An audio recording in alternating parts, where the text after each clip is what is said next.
Good evening, and thank you for joining us tonight at 6 o'clock as we mark the one-year anniversary of the mass shooting at Michigan State University.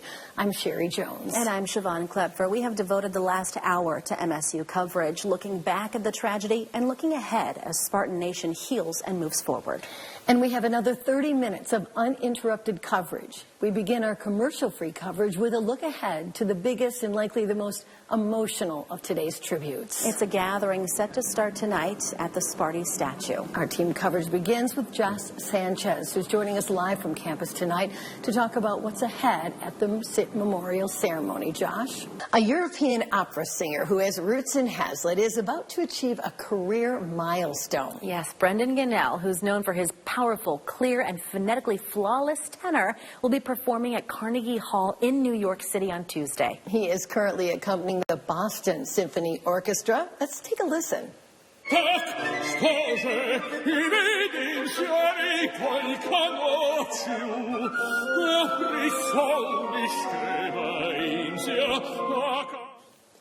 Gunnell credits his teacher and choral director Eric Waneman at Hazlitt High School for encouraging him to believe that one day he could perform a complicated role like Sergei in Lady Macbeth of Mtsensk.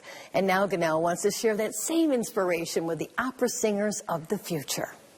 What you really burn for and you're passionate about, good things will happen. You will be in the right place at the right time at some point.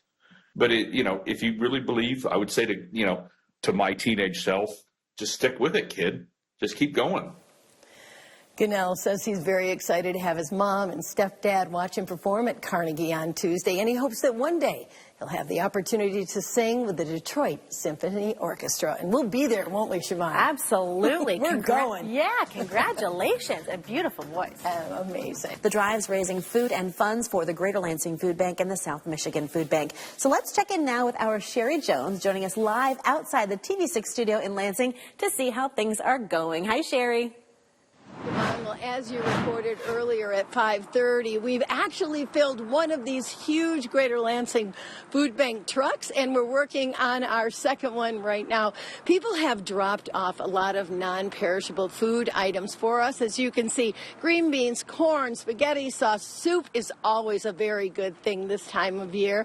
We have pasta and peanut butter. We have cereal.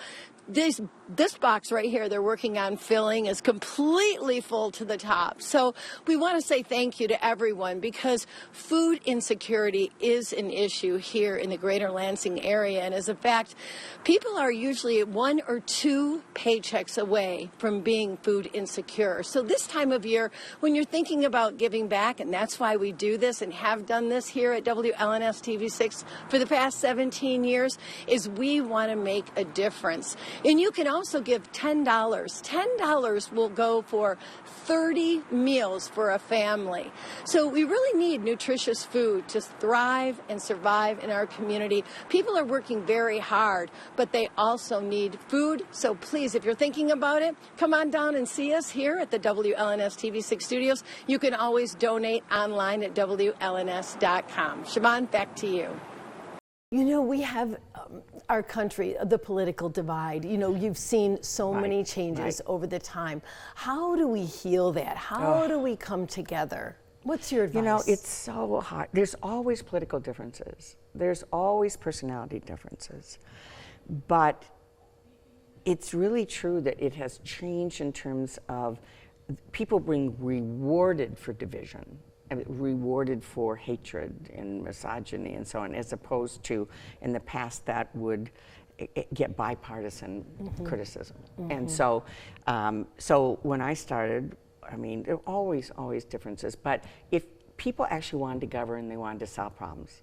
They believed in our form of government, and so even though they had different ideas and you would duke it out, they wanted to solve the problem. You have to want to solve the problem. And over the years, in particularly since the whole anti-government movement and MAGA movement and everything, now the goal is not to solve the problem, is to blow it up. Is to basically, everything's bad, everything's wrong, our country's horrible, which our country is not horrible, by the way. We have a lot of problems. It's still the best country in the world, and all you have to do is travel in other places to feel grateful for our country. Hello and welcome. I'm Sheri Jones.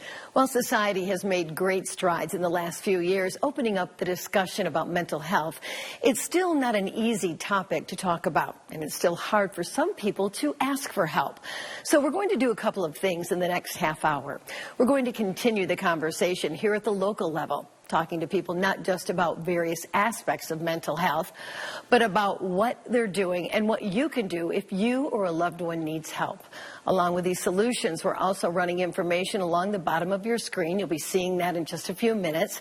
It's contact information for groups who can lend a hand with your mental health. And if you are struggling, we encourage you to make that call. Back in September of 2023, Brenda Tracy accused former Michigan State University head football coach Mel Tucker of sexually harassing her during a phone call in April of 2022. He admitted to having phone sex with her and was ultimately fired. She's suing the university for their handling of the case and Tucker for defamation. She talked to me about how the experience has impacted her life. Oh, yeah. I mean, my life has completely changed. I've been unemployed since my name got leaked. I haven't done any work. In addition to just people not hiring me anymore, my reputation has been destroyed.